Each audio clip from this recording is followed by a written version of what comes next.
창세기 32장 13절에서 32절까지 오늘 1절부터 마지막 절까지 13절부터 읽었습니다. 더 이상 앞이 보이지 않을 때라는 제목으로 말씀을 증거하겠습니다. 제가 신앙생활하면서 믿음 생활하면서 가장 걱정스럽고 염려스럽고 두려운 것이 하나 있습니다. 믿지 않는 사람들이 또 믿는 사람들의 입에서 이런 말을 하는 거예요. 예수 믿어도 별것 없네. 이렇게 말하는 것이 참 걱정스럽고 염려되는 것 중에 하나입니다. 여러분, 정말 우리가 예수 믿는 것이 세상에서 아무런 그런 힘도 없고 소망도 없고 능력이 없는 것일까요? 정말 예수 믿어도 별일 없을까요? 예수님 믿고 인생이 변화되었다라고 말할 수 있을까요?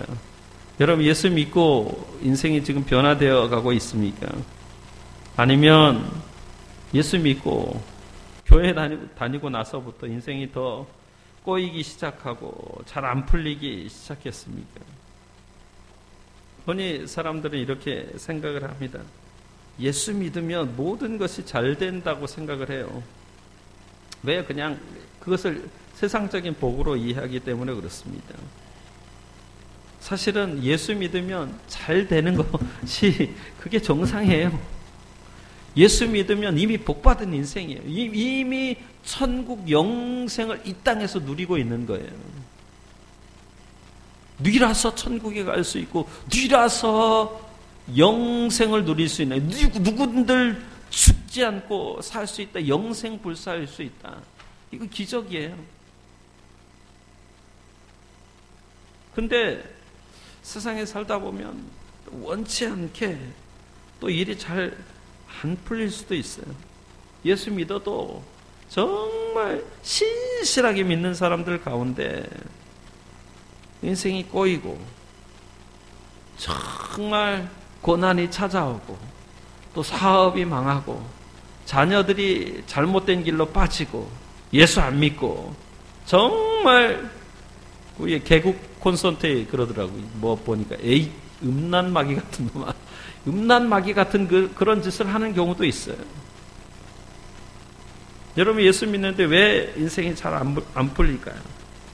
왜 성공하지 못할까요? 왜 실패할까요? 그 성경에 해답을 주고 있어요. 왜 그러냐면 그래야만 사람들은 자신의 실패나 고난이나 어떤 일이 잘 풀리지 않는 것을 통해서 자신을 의지하기보다는 더 하나님을 의지하고 하나님을 신뢰하기 때문에 그렇습니다. 그게 법칙이에요, 법칙. 자, 이런 과정을 한번 해봅시다. 예수님을 잘 믿는 가정이 있어요.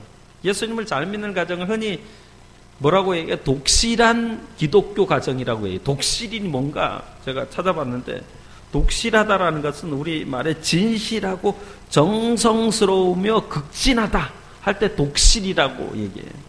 그런 가정이 있다고 가정을 해봅시다.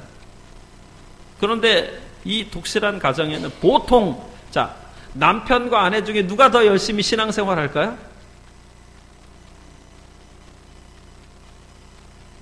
네? 여자, 그래, 맞아요. 아내가 더, 대부분의 가정은 다 아내가 신앙생활을 열심히 합니다. 그럼 신앙생활 열심히 한다라는 증거가 어디 있냐? 대부분 열심히 하는 사람들은 새벽을 깨우는 사람들이에요. 그러니까 새벽 기도 나오는 사람들은 참 열심히 있는 사람이, 이게 사람의 힘으로 새벽에 일어나기 힘들어요. 이 아내가 열심히 새벽 기도를 합니다. 뿐만 아니라 모든 예배에는 다 참석하죠. 수요 예배, 금요 철야, 주일 예배뿐만 아니라 심지어는 구역에서 구역 예배도 모이고 또 순장이 돼서 열심히 봉사합니다. 그런데 웬일인가요? 남편이 직장을 잘 다니다가 직장을 잃어버렸어요. 실직했어요.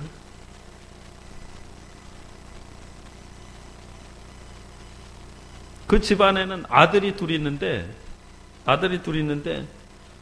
두 아들이 30이 넘도록 건 40이 가까워 오는데 장가를 못 가는 거예요. 그래서 어떻게? 두 아들이 천덕꾸러기가 됐습니다. 남편이 실직한 것만도 힘든데, 여러분 나이가 들면 남편 밥 차려주는 거 엄청나게 힘든 거예요. 근데 집안에 아들 둘도 이게 밥 차려줘야 되고 또 빨래 해줘야 되고, 이게 보통 여간 힘든 게 아니에요. 두 아들이 연애도 못하고 결혼도 못하는 거예요. 거기다가 더 슬픈 건 뭐냐면, 이 아내가 새벽마다 남편 직장을 위해서 기도하고 두 아들이 결혼하기를 위해서 기도하는데 하나님의 응답이 없는 거예요. 묵묵부당인 거예요. 여러분이 이런 상황이라면 어떻게 하시겠습니까? 더 이상 앞이 보이지 않아요. 남편은 더 이상 나이가 되어서 직장을 얻을 것 같지 않아요. 소망이 없어요. 두 아들은 이미 40 가까워서 이제 결혼할 것 같지 않아요. 앞길이 꽉 막혀 있는 거죠. 저는 오늘 야곱에 대해서 이야기를 해보려고 합니다. 야곱은 이스라엘 민족의 아버지입니다. 왜냐하면 야곱의 12아들이 이스라엘의 12지파의 조상이 되었기 때문에 그렇어요. 야곱은 평생 동안 실패와 성공을 수도 없이 경험한 사람입니다. 그래서 이 야곱이 애굽의 바로왕 앞에서 이런 유명한 말을 남겼는데, 뭐라고 남겼냐면, 내가 험악한 세월을 보냈습니다. 이게 창세기 47장 9절의 말씀이에요. 그 앞절에는, 상반절에는 뭐라고 얘기했냐면, 나그네 길의 세월이 130년입니다. 그러니까 130세를 사는 거예요. 그러니까 야곱은 인생의 환희도 맛봤고 극단적인 좌절과 슬픔도 맛본 사람이에요. 그래서 야곱은 경험이 풍부하기 때문에 웬만한 어려움에는 눈썹 하나 까딱하지 않았습니다. 하지만 이토록 강인했던 야곱도 오늘 본문에 더 이상 앞이 보이지 않으니까 두려움에 빠져요. 어려움에 부딪힙니다. 야곱은 이 두려움의 문제를, 위기의 문제를 어떻게 넘기고 어떻게 통과했을까요? 자, 오늘 말씀을 들으면서 저와 여러분이 새로운 용기와 희망을 발견하시기를 예수 이름으로 축원합니다. 여러분, 인생은 첫째, 결정적인 순간에는 혼자 남습니다. 홀로 남습니다. 그게 오늘 본문 24절 말씀이, 야곱은 홀로 남았더니, 거기 24절에다 빨간 줄을 쳐놔도 괜찮아요. 야곱은 홀로 남습니다. 인생은 결정적인 순간에 무엇인가 중요한 결정을 해야 될 때 홀로 남습니다. 야곱은 성공에 대한 욕심이 아주 많았던 사람이에요. 태어나는 순간, 태어나면서부터 쌍둥이 형님 에서와 싸우면서 태어났습니다. 그리고 이제 좀 야곱이 좀 자라서 장성한 후에는 아버지와 형님을 속이고 맏아들, 장남이 받아야 할 복을 가르쳤습니다. 흔히 이것을 장자권이라고 얘기해요. 이스라엘에서 장자권은 굉장히 중요합니다. 물적인 것뿐만 아니라 영적으로도 중요합니다. 장자권은 두 몫을 받는 거예요. 더블 포션이에요. 두 배의 재산과 영적인 것을 축복을 받는 거예요. 이게 눈에 보이는 것과 보이지 않는 것을 동시에 받는 거예요. 그러니까 야곱은 두 배를 재산을 상속받으려다 엄청난 고난을 겪게 되지요. 그래서 장자권을 가로챈 야곱은 아버지 집을 떠나서 수백 킬로미터나 떨어진 외삼촌 라반의 집으로 도망을 쳐야만 했습니다. 그것도 야반 도주예요. 왜요? 형님 에서가 뭐라고 소문을 퍼뜨렸냐면, 내가 야곱을 죽이지 않으면 성을 바꾸겠다. 분노가 폭발하는 거예요. 그 소리가 어머니 귀에 들어갔고요. 그래서 야곱은 그 집에, 아버지 집에서, 어머니 집에서 형들과 같이 살 수가 없었던 거예요. 그래서 야반 도주했는데, 도망자의 신세가 됐는데 아주 가까스로 외삼촌 라반의 집으로 도망을 쳤습니다. 도망을 쳤는데 제 버릇 개 못 준다라는 우리 속담이 있어요. 야곱은 재물에 대한 그 욕심이 있었던 것 같아요. 악착같이 재물을 모았습니다. 그 외삼촌 집에서, 지난번에 제가 창세기 29장 야곱 설명하면서 외삼촌 집에서 몇 년 살았다고 얘기했죠? 20년을 살았어요. 20년. 처음에 누구 때문에 7년 살았죠? 라헬, 사랑하는 라헬 때문에 살았는데 첫날 밤 보니까 라헬이 아니라 누구였어요? 레아였어요. 레아. 그 다음에 또 7년을 이제 라헬을 위해서 14년, 그 다음에 6년 해서 20년 동안 종노릇했습니다. 그래서 외삼촌과 함께 20년 동안 그 외삼촌의 집에서 지낸 후에 하나님이 그에게 은혜를 주셨어요. 하나님이 축복해 주셨어요. 그래서 외삼촌보다 더 큰 부자가 되어서 수많은 가축과 종들을 소유하게 되었습니다.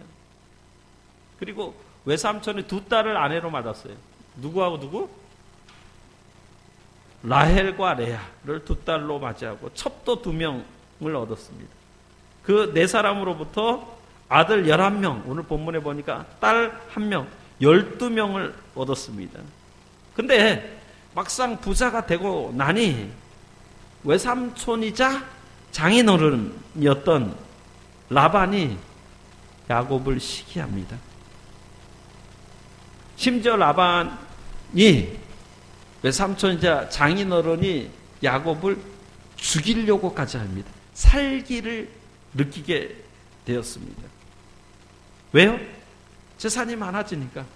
여러분 살다가 오면 성공하고 재산이 많아지면 시기하고 질투하는 사람들이 반드시 있어요. 그 사람들이 가족들이에요. 그 사람들이 친구들이에요.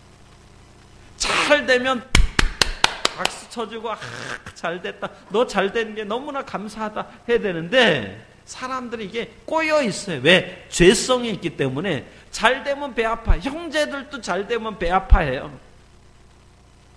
장인어른이 어른이잖아요. 아버지잖아요.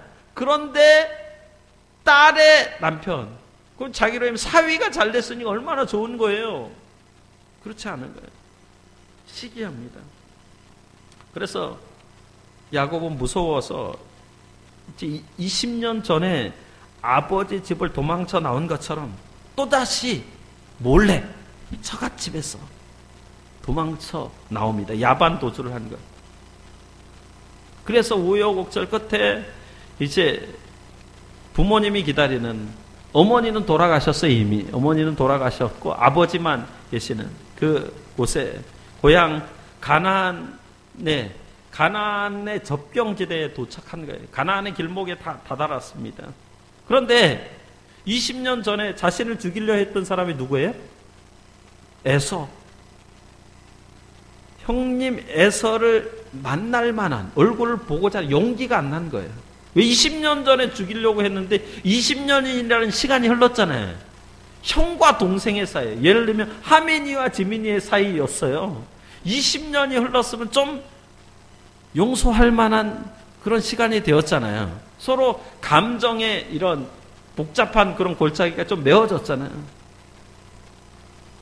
그런데 그게 아니에요. 그래서 야곱은 미리 자신의 종들을 보내서 형의 감정을 누그러뜨리려고 했는데, 여러분, 사람의 감정을 풀어주는 게 가장 좋은 게 이게 돈인 것 같아요. 오늘 창세기 32장 20절 말씀도 뭐라고 얘기하냐면, 야곱이 말하기를 내가 내 앞에 보내는 예물로 형의 감정을 푼 후에 대면하면 형이 혹시 나를 받아주리라 함이었더라. 그러니까 또 소떼 양떼 그런, 지금으로 얘기하면 거의 다 현물로 같이 하면 돈이에요. 돈은 뭐 수억. 여러분 한번 생각을 해보세요. 염소 200마리 염소면, 염소가 지금 얼마인지 모르겠어요. 한 마리에 보통 50마리만 쳐도 재민아, 200마리면 얼마지? 한 마리에 50만 원.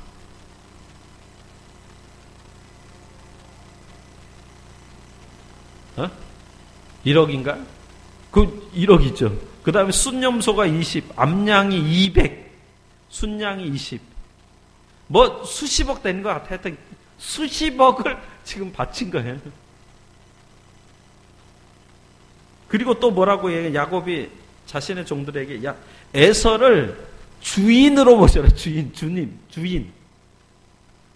자신을 에서의 종이라고 표현을 했습니다. 그리고 넌지시 이제 종들에게 뭐라고 얘기했냐면, 형 에서를 만나거든 내가 재물이 많다라고 얘기해라. 그래서 우리가 안 읽은 창세기 32장 5절 보면, 내게 소와 나귀와 양떼와 노비가 있으므로 사람을 보내어 내 주께 알리고 형을 주라고 얘기하는, 내 주께 은혜 받기를 원하나이다. 그러니까 야곱은 형의 많은 재물이라도 유혹을 당해서 20년 전에 자기를 죽이려고 했던 그 분노의 감정을 풀어주기를 원했던 거예요. 그런 기대를 한 거예요. 그런데 어떻게 해? 한때 두 때를 이렇게 보냈는데 형 에서가 온다는데 어떻게 온다냐 보니까 자신이 기대한 건 정반대의 소식이 들려와요. 감정을 푼 게 아니라 오히려 400명의 그런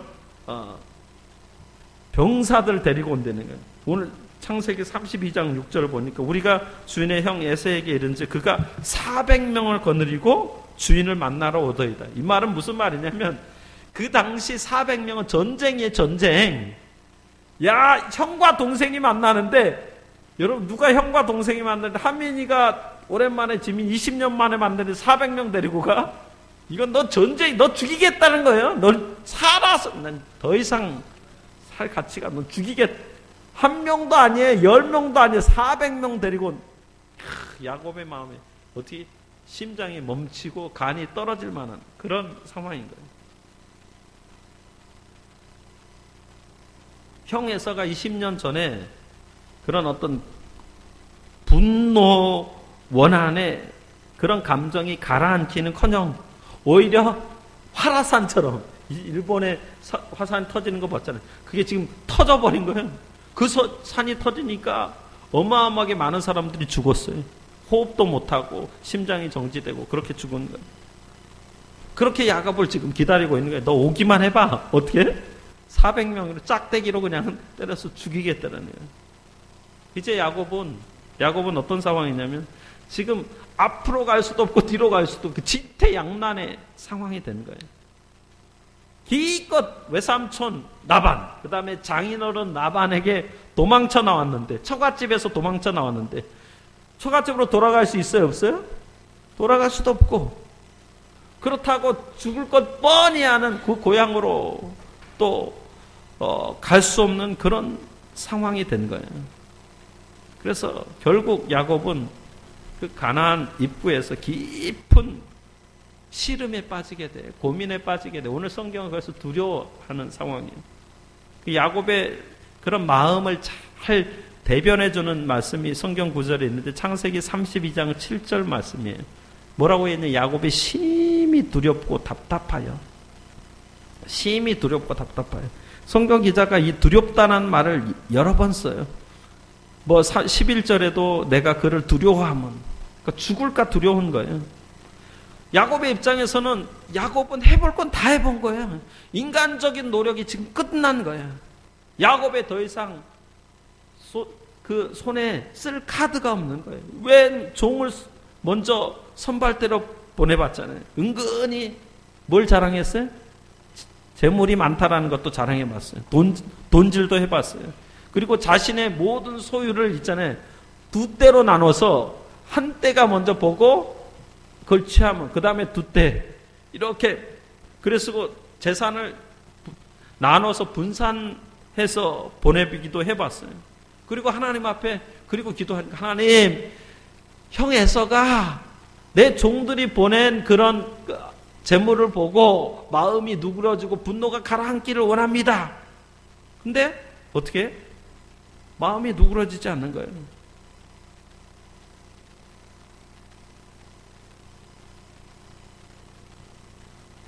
뭐 형 에서에게 줄 수백 마리의 가축을 미리 보내기도 했고, 또 마음이 놓이지 않아서 밤잠을 이루지 못하고 기도도 해봤어요. 그런데 어떻게 야곱의 마음이 더 오히려 두려운 거예요. 이게 야곱의 진짜 모습이에요. 여러분, 저는 오늘 본문을 보면서 야곱만 그럴까요? 야곱이 이런 모습이, 야곱만 정말 형 에서 때문에 죽을까봐 두려워하고 있을까요? 이게 바로 나의 모습이에요. 여러분의 모습인 거예요. 인생은요, 조금만 문제가 생겨도 안절부절 못하며 두려워하며 답답해합니다. 사람은 작은 문제 앞에서도 두려워하고, 오늘 하민이 지민이가 시험 끝났는지 몰라요. 시험 끝났죠, 그죠? 시험 끝났는데 시험 보기 전에도 지민이 한번 저 강일동에 친구들이랑 햄버거 먹으면서 지나가는 모습을 목사님이 봤던 적이 있는데, 시험 기간에도 뭐 헤헤날라 하더라고. 근데 보통은 어떻게 시험을 볼까? 그런 거예요. 두려워하는 거예요. 답답해하는 거예요. 작은 문제. 자, 야곱이 그러다가 결국에 한밤중에 이제 벌떡 일어나서 자신의 남은 식구들을 깨우죠. 그리고 모든 식구와 소유를 이끌어서 야복 나루를 건너서 가나안 땅에 먼저 들어가게 했습니다. 자, 이 말은 무슨 말이냐면, 죽든지 살든지 일단 고향집으로 돌아가겠다라는 그 결심이 선 거예요. 그 결심을 굳힌 거예요. 하지만 정작 야곱 자신은 야복강 나루터를 건너지 못하고 홀로 남아서 밤을 지새우는 거예요. 이게 인생이에요. 인생은 홀로 선 거예요. 홀로 사는 거예요. 부모가 있어도 그 인생을 대신 살아주지 않습니다. 이게 우리 모두가 인생의 결정적인 그런 문제 앞에, 순간 앞에는 홀로 선다라는 거, 혼자라는 것을 보여주는 거예요. 우리 인생은 대신 책임져 줄 사람이 아무도 없습니다. 우리의 인생에 대한 최종 책임은 우리 자신이 질 수밖에 없는 거예요. 아무리 부자여도, 아무리 힘이 있어도, 아무리 권세가 있어도 막다른 골목 앞에서는 아무런 소용이 없는 거예요. 재산이 소용이 없는 거예요. 종들이 소용없는, 가족이 소용이 없는 거예요. 자, 우리 주변에 보면 우리를 사랑하는 사람들이 평소에는 많습니다. 근데 그 사랑하는 사람이 아무리 많아도 그들이 우리 인생 여정에 함께 동행하는 데는 분명하게 한계가 있다는 거예요. 우리나라는요, 인맥을 엄청나게 중요하게 여겨요. 뭐 혈연, 피부치, 뭐 지연, 어떤 동네에 살았냐, 학연, 어떤 학교 나왔느냐, 그것을 너무나 중요하게 여기는 문화권이에요. 그래서 피부치, 친구는 최고의 자산이에요. 지민이 또 시험 볼 때 보니까 친구들이 몇 명인지는 기억이 안 나. 하여튼 저 건널목에서 친구들이랑 희낭낭, 내가 사진기가 있으면 찍으려고 했었는데 그냥 지나가는 바람에 아주 최고의 행복으로 뭔가 하나 들고 웃으면서 이렇게 친구들이랑 그런 모습이었어요. 그런데 여러분, 그렇게 믿었던 그런 사람들에게도 분명히 한계가 있어요. 우리 속담에요, 뭐가 있냐면 긴 병에 효자 없다는 말이 있어요. 최근에 한국은 이제 고령화 사회에서 초고령화 사회로 이렇게 바뀌게 되는데, 이 고령화 사회다가 되면 가장 큰 문제가 노인 문제예요. 얼마 전에 제가 뭐 인터넷 보니까 치매에 걸린 부인을 간병하던 한 70대 노인 남편이 부인을 목 잘라 죽인 후에 자신도 자살을 하려다가 실패한 사건이 있었습니다. 평생을 같이 산 사람도 아내의 질병 때문에 무너져 내리는 거죠. 이게 아내만 그렇습니까? 남편도 그렇고. 부모가 병들면 자식이 그렇게 버리고, 또 자식이 병들면 부모가 버립니다. 저는 장애인 단체 이렇게 있어 봤는데, 정립회관에 있을 때 보면 부모들이 소아마비 걸린 자식들을 버리는 경우를 많이 봤어요. 부모나 형제나 가까운 그런 그래서 몇 명만 빼놓고는 거의 다 부모 자식 간에 서로 얼굴을 맞대지 않습니다. 인생의 막다른 골목이 꼭 있습니다. 그렇다면 여러분, 우리 인생의 막다른 골목에서 무엇을 해야 될까요? 어차피 우리가 할 수 있는 것이 아무도 또 없으니까, 의지할 수 없으니까 모든 것을 포기하고 그냥 주저앉아만 있어야 될까요? 물론 아니죠. 야곱은 그 다음 이야기를 어떻게 전개해 나가는지 한번 보십시오. 야곱은 이제 다 보냈어요. 자기 혼자만 남았어요. 야곱이 한 거는 뭐냐? 씨름의 대상을 지금 바꾸는 거예요. 그렇게 한밤중에 야복강 나루에 주저앉아 있던 야곱에게 난데없이 오늘 24절에 보면 어떤 사람이 등장해요. 어떤 사람. 성경의 기자가 어떤 사람이라는 건 의미가 있는 거예요. 어떤 한 사람이 나타납니다.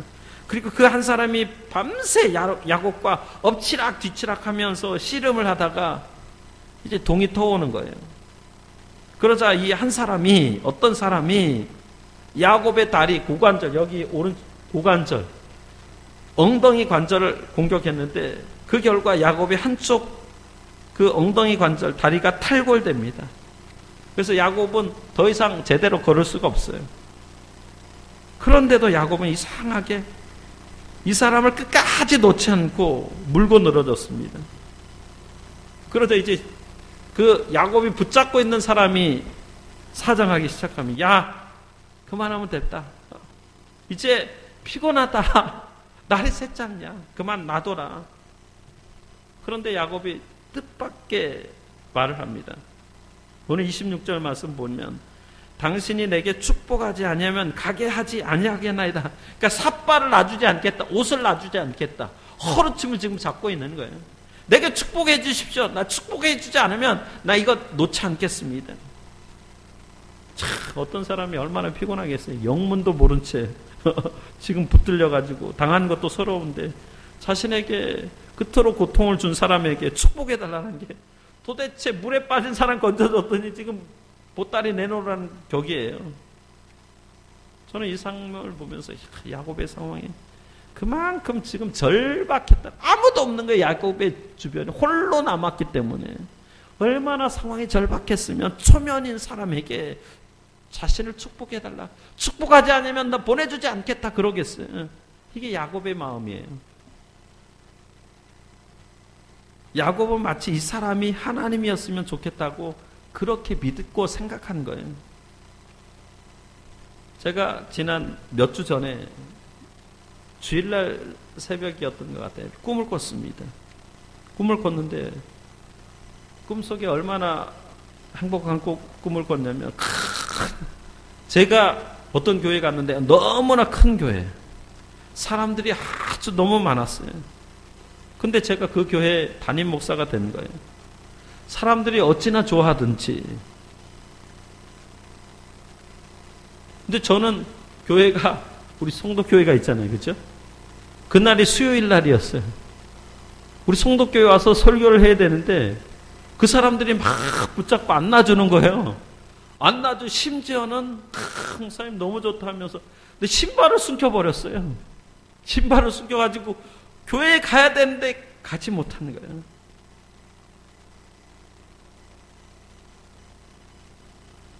저는 평소에 잘 꿈을 꾸지 않아요. 그러니까 정확히 얘기하면은 꿈을 꾸는데 기억을 못하는 거예요. 모든 사람은 다 꿈을 꿔요. 기억을 못할 뿐이에요. 평소에 잘 꿈이. 근데 그 꿈은 너무나 선명했어요. 저는 그 꿈을 생각하면서 이런 생각을 해봤어요. 야, 내가 지금 절박한 상황 가운데 있구나. 꿈에라도 교회가 컸으면, 꿈에라도 교회 성도가 많았으면. 그러니까 그런 꿈을 꾼 겁니다. 그러면서 제가 야곱을 입장을 바꿔봤어요. 야곱도 지금 비슷한 상황이구나. 절박한 상황이구나. 지금 아무나 붙잡고 축복해달라고 하는데 야곱이 만난 사람이 어떤 한 사람이 하나님이기를 바라는 거예요. 지금 야곱이. 이토록 절박했던 야곱을 향해서 그 사람은 갑자기 말하는 태도를 바꾸는데 야, 너의 이름이 뭐냐? 그러니까 야곱이 뭐라고 얘기했어요? 야곱입니다. 이 말은 무슨 말이냐면 속이는 자, 사기꾼이라는 말이에요. 이때 이 사람이 이런 말을 해. 너의 이름은 이제부터는 야곱이라고 하지 말고 이스라엘이라고 해라. 왜냐하면 하나님과 및 사람들과 겨루어 이겼습니다. 그래서 네가 지금 하나님과 어떤 사람과 씨름했나? 하나님과 사람들과 겨루어서 이겼기 때문에 이스라엘이라고 해라. 야곱이 지금 눈치를 챈 거예요. 무엇인가 이상하다라는. 그래서 뭐라고 했냐면 그 사람의 이름을, 당신의 이름이 뭡니까? 그러자 그 사람은 대답하기를 거부합니다. 네가 내 이름 알아서 뭐하게? 그러면서 야곱에게 힘껏 축복해줍니다. 그 야곱은 그 순간에 지금까지 자신을 괴롭힌 상대방이 사람이 아니라 하나님이라는 것을 깨닫고 그곳 이름을 브니엘이라고 부르게 됩니다. 브니엘은 뭐냐면 엘이라는 하나님의 분이는 얼굴이 하나님의 얼굴을 배웠다. 근데 보통 하나님의 얼굴 배우면 어떻게 되냐면 죽어요. 근데 하나님의 얼굴을 배웠는데도 불구하고 죽지 않고 살아났다. 영광인 거예요. 자, 여러분 이 이야기를 들으면서 이상한 생각이 들지 않나요? 아니, 왜 하나님은 정말 안 그래도 지금 힘들어 죽겠는 야곱에게 절망 가운데 두려움 가운데 막다른 골목에서 이제 어떻게 하냐? 그런 야곱에게 그토록 힘들게 하고 밤새도록 못 살게 굴었을까요? 내가 하나님이라면 그러겠어요. 야곱아, 너 정말 힘들지 두렵지? 야곱에게 찾아가서 안아주시고 위로해 주시고 야, 다 지나갈 거야 격려해 주시지 않았을까? 그런 생각이 들어요. 근데 하나님은 그렇게 하지 않았어요. 자, 우리는 이런 일들을 사실은 우리 일상생활 속에서도 종종 볼 수 있어요. 굳이 은진이 반석이가 어렸을 때 저랑 은진이 반석이가 어렸을 때 태권도 좀 학원에 갔다 왔더니 맨날 은진이가 주로 반석이 말고 은진이 아빠 태권도 대련 하다가 된통어도 터지고 맞고 그냥 하다가 울고 끝나고 그러다가 또 이쪽 저 고독으로 와서 저 이제 새벽기도 갔다 온 다음에 이렇게 그 학교에서 쟤들이 다니는 학교에서 우리 달리기 하자. 그럼 반석이가 꼭 한다네. 아빠 나랑 달리기 시합해. 그러면 제가 저만큼 떨어지고 하면서 막 열심히 가는 척하면서 이기기도 하고 때로는 어떻게 해요? 져줘요. 그러면 반석이 눈치 아빠를 이겼다.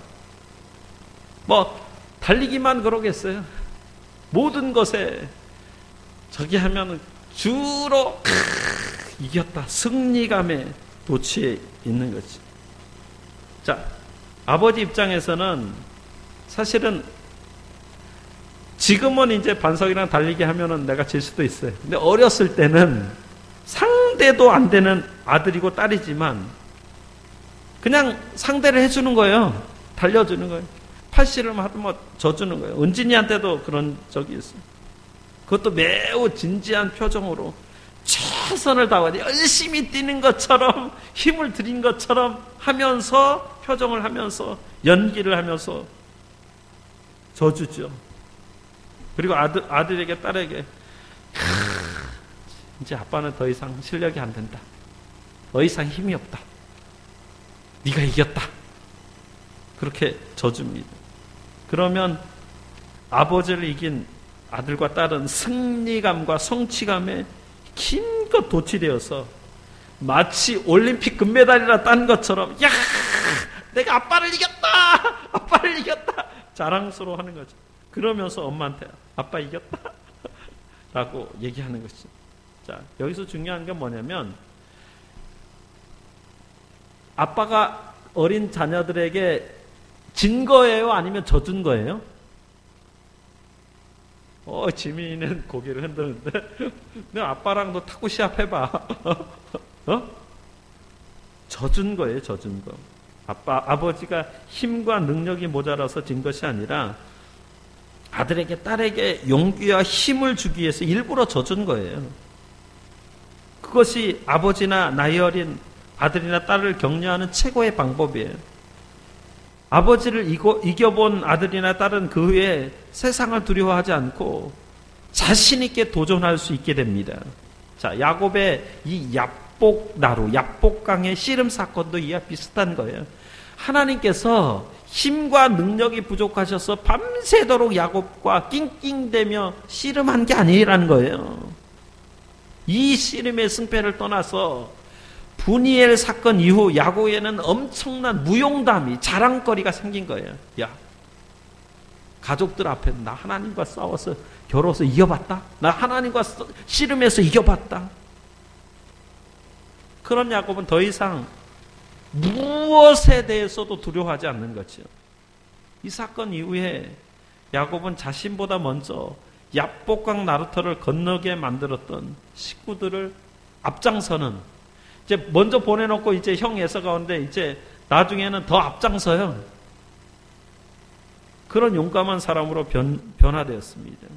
자, 여기서 우리는 인생의 극한 좌절과 절망을 이기는 법을 터득하게 되는데, 그게 뭐냐면 여러분, 씨름의 상대를 바꾸는 거예요. 야곱이 에서하고 에서의 400명과 씨름한 게 아니에요. 누구와 씨름했죠? 하나님과 씨름한 거예요. 오늘 하나님께서 저와 여러분에게, 야, 하민아, 지민아, 너 힘든 공부하느라고 씨름하지 말고 나하고 한번 씨름해보자. 나와 한번 겨루어보자 라고 말씀해요. 이거는 우리를 못 살게 하려고 자극하시는 말씀이 아니에요. 하나님의 우리와 씨름하시는 목적은 우리를 두려워하고 있는 그 겁쟁이에서 하나님과 싸워 이긴 사람으로 바꾸시려는 목적이 있어요. 그러니까 우리에게 용기를 주시고자 하는 거예요. 하나님께서는 저와 여러분을 인생의 당당한 승리자로 바꾸시기를 원하십니다. 근데 하지만 많은 경우에는요, 우리 인생의 개별적인 문제들을 붙들고 씨름합니다. 그러니까 돈이 필요한 사람은 돈을 벌어보겠다고 수단과 방법을 가리지 않아요. 하나님과 씨름하지 않아요. 돈과 씨름해요. 세상 사람들이 그래요. 뭐 자녀의 학업이 뒤처진다고 생각하면 하나님 앞에 기도하기보다는 좋은 학원, 그 다음에 좋은 과외 선생님을 붙여주고 그 선생님을 찾으라고 혈안이 되어 있습니다. 뭐 결혼하기를 원하는 사람들은, 결혼 배우자를 찾는 사람은 유명하다는 결혼 정보업체는 다 뒤집습니다. 뭐 심각한 질병에 빠진 사람들은요, 어떻게 되냐면 하나님과 씨름하기보다는 유명한 의사 찾아가고요, 유명한 병원을 다 찾아다니고, 심지어는 과학적인 방법으로 입증도 안 된 민간요법을 쓰는 것도 서슴지 않습니다. 우리는 이런 잡다한 씨름 상대들을 만나 힘을 다 빼고 기진맥진하게 됩니다. 하지만 여러분, 우리가 그렇게 일대 다수로 싸워서 이길 수 없어요. 씨름의 상대를 잘 골라야 돼요. 우리 세상과 싸워서 결코 승리할 수 없습니다. 하나님과 싸우셔야 돼요. 하나님과 겨뤄서 이길 때 세상을 이길 수 있는 힘과 능력과 권세가 있는 줄 믿습니다. 그래서 우리가 먼저 해야 될 게 하나님과 겨뤄야 되고 하나님과 씨름해야 됩니다. 그럼 맷집이 키워지는 거예요. 세상의 그 어떤 어려운 문제도 당당하게 이겨낼 수 있는 거예요. 하나님의 능력과 지혜를 덧입은 사람들은 같은 공부를 해도, 같은 의사를 찾고 약을 먹어도, 같은 사업을 해도 자기의 힘과 지혜만 믿는 사람들과 질적으로 다르고 차원이 다른 게임을 하는 거예요. 그러면 여러분에게 이제 마지막으로 질문할까요? 그러면 우리가 보이지 않는 하나님과, 영적인 하나님과 어떻게 겨룰 수 있고 씨름할 수 있을까요? 야곱은 어떤 사람이 나타났잖아요. 여러분 앞에 하나님이 나타나요? 안 나타나잖아요. 우리가 하나님과 씨름하는 방법은 한 가지예요. 뭐냐면 사실은 야곱이 야복나루에서 씨름한 장면을 영적으로 설명하자면 그게 기도하는 장면이에요. 그러니까 야곱의 인생을 바꿔놓은 일생일대의 사건은 야복강의 사건인데, 야복강 나루에서 기도할 때 하나님의 얼굴을 뵌 거예요. 하나님의 얼굴을 배울 때 인생의 문제는 해결되는 줄 믿습니다. 왜냐하면 하나님은 여러분을 위해서 기꺼이 아버지가 되어주셔요. 왜? 씨름에서 져줄 준비가 되어 있다고요. 언제나 하나님 아버지는 세상 아버지와는 달라요. 저는 우리 은진이 반석이랑 게임할 때요, 제가 이기려고 기를 썼어요.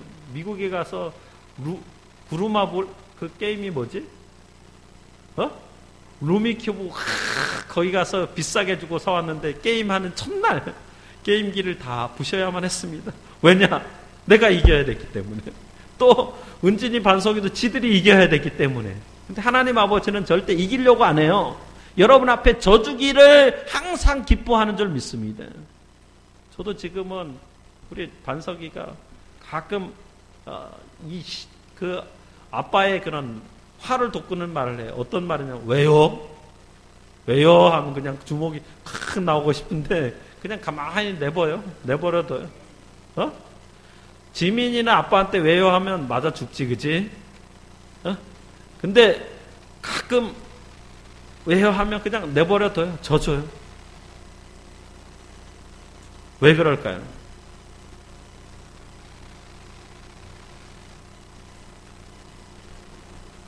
그걸 여러분이 곰곰이 생각해 보셔야 돼요. 하나님은 저와 여러분을 위해서 기꺼이 져주실 용의가 있으신 분이에요. 그리고 또 그 문제만 해결해 주는 것이 아니라 더 큰 문제도 능히 이기고 견딜 수 있는 능력과 지혜도 함께 주시는 겁니다.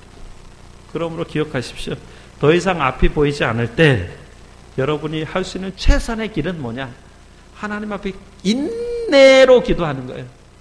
제가 지난 목요일 날 차를 찾으러 갔는데 세곡동에서 독산동까지 보통 많이 걸려야 1시간 걸리는데 그날은 2시간이 넘게 걸려요. 아무리 가도 제가 아는 모든 길을, 이제 독산동에 누님이 살기 때문에 가는 최고 빠른 길은 다 알거든요. 가는 족족이 다 차가 막히더라고요. 그때 어떻게 해요? 에이! 차 막히니까 안 가! 그럴 수 있나요?